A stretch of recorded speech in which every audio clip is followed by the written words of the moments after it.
Sesaat lagi Anda akan mendengarkan program Renungan Sahabat Seperjalanan bersama Pendeta Wendy Pratama. Selamat mendengarkan.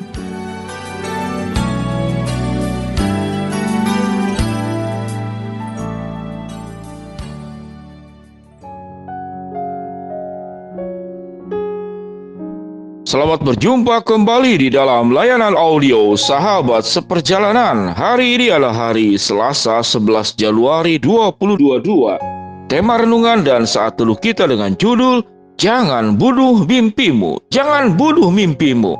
Firman Tuhan terambil dalam Amsal 28 ayat yang ke-20. Demikian bunyi firman Tuhan. Orang yang dapat dipercaya mendapat banyak berkat. Tetapi orang yang ingin cepat menjadi kaya tidak akan luput dari hukuman. Amsal 16 ayat yang ketiga. Serahkanlah perbuatanmu kepada Tuhan, maka terlaksanalah segala rencanamu.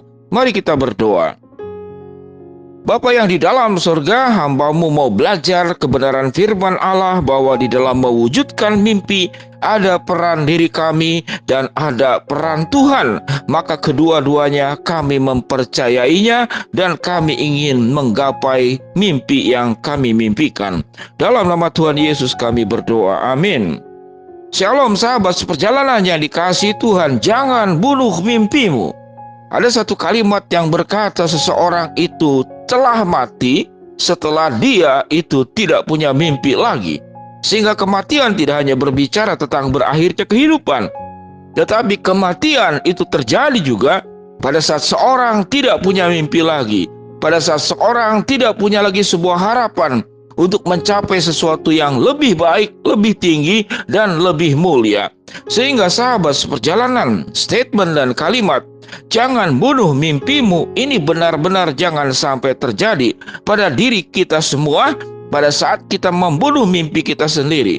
Sahabat seperjalanan yang dikasihi Tuhan, semua orang terlahir dan setiap kita termasuk sahabat seperjalanan yang mendengarkan layanan audio ini, semua tetap punya mimpi dan ingin mencapai mimpi.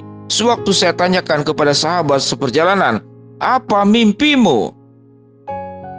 Waktu yang terdekat saya melayani sepasang pasangan yang akan menikah. Kelihatan begitu bergembira, maka mimpi mereka berdua adalah bagaimana bisa berumah tangga dengan baik. Ada seorang sahabat seperjalanan punya mimpi bahwa dia bisa diterima menjadi pribadi yang bisa memberkati kepada orang-orang lain.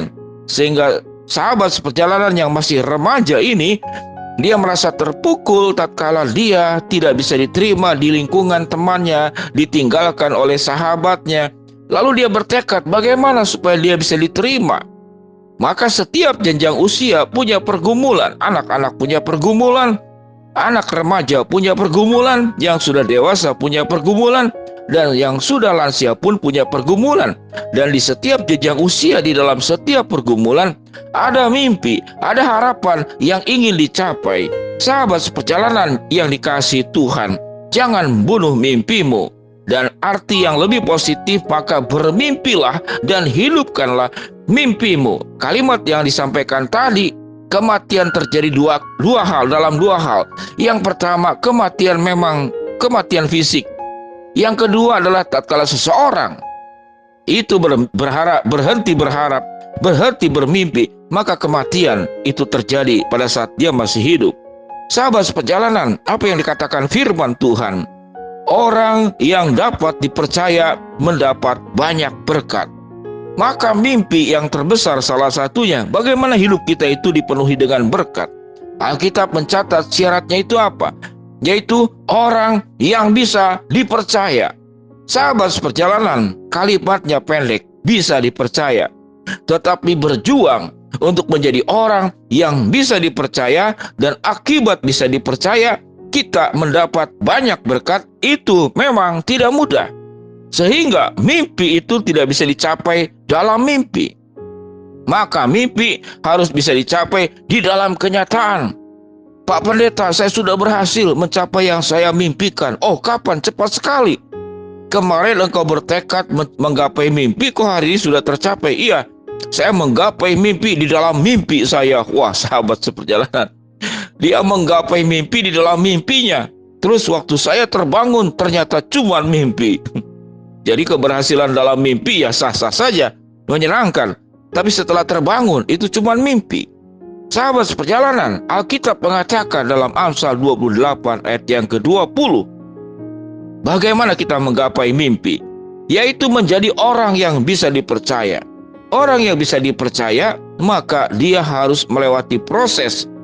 Orang yang bisa dipercaya, maka dia akan berusaha. Orang yang bisa dipercaya, dia menjalani semua kepercayaan yang diterimanya, itu dengan baik, dengan jujur, dengan kerajinan, dengan kesungguhan. Amsal 12 ayat ke-27 berkata apa?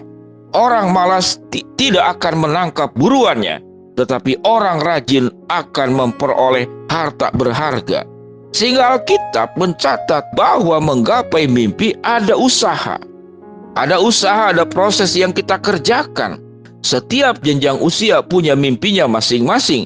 Maka berjuanglah, berproseslah, dan berusahalah dengan benar, dengan jujur, dengan ketulusan, dan tanpa kepentingan-kepentingan yang bisa merugikan dirimu dan juga merugikan orang lain. Niat-niat yang buruk itu dibuang. Ada orang, saya sudah rajin, kenapa tidak berhasil? Iya, engkau rajin karena engkau tidak berhikmat, engkau rajin, engkau licik, engkau rajin dengan penuh nafsu, sehingga kerajinanmu tidak diiringi dengan kerajinan di dalam kebenaran, kerajinan di dalam hikmat bijaksana, sehingga kerajinanmu tidak membawa hasil. Sahabat seperjalanan, selain usaha dan kerajinan, apa yang Alkitab katakan? Amsal 16 ayat ke-3 untuk menggapai mimpi. Serahkanlah perbuatanmu kepada Tuhan. Apa yang diserahkan kepada Tuhan? Amsal 16 ayat ke-3 tidak dikatakan serahkanlah permohonanmu kepada Tuhan. Tidak berkata demikian. Apa yang dicatat dalam ayat ini? Serahkanlah perbuatanmu kepada Tuhan.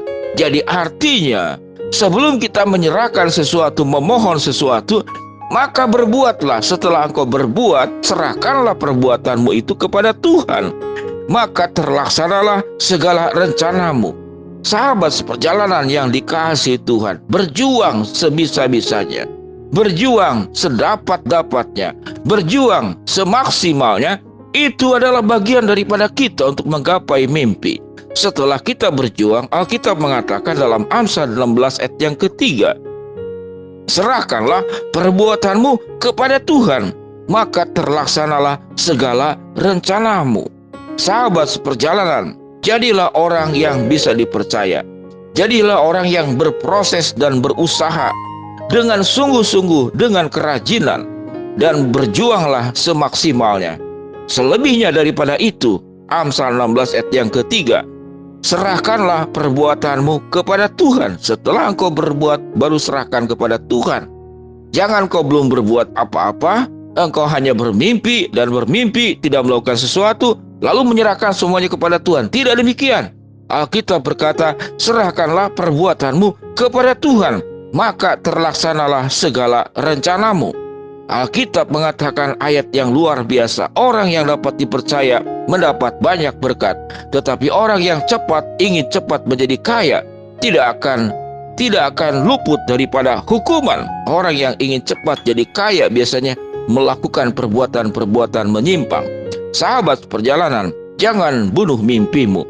Selamat bermimpi, selamat bangun dari mimpi, selamat berjuang untuk menggapai mimpimu, dan Tuhan menjanjikan segala rencanamu akan terlaksana, dan Tuhan menjanjikan bahwa engkau akan mendapatkan banyak berkat. Sahabat seperjalanan, mari kita berdoa. Bapa yang di dalam surga, terima kasih untuk kebenaran firman-Mu. Kami tidak akan membunuh mimpi kami akan bermimpi dengan berusaha dan dengan berserah kepada Tuhan.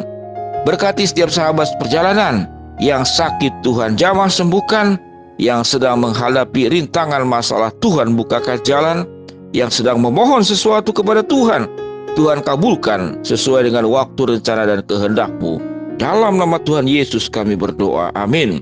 Shalom sahabat seperjalanan, jangan bunuh mimpimu. Selamat bermimpi dan selamat bangun dari mimpi. Berjuanglah untuk menggapai mimpimu. Tuhan memberkati kita semua, amin.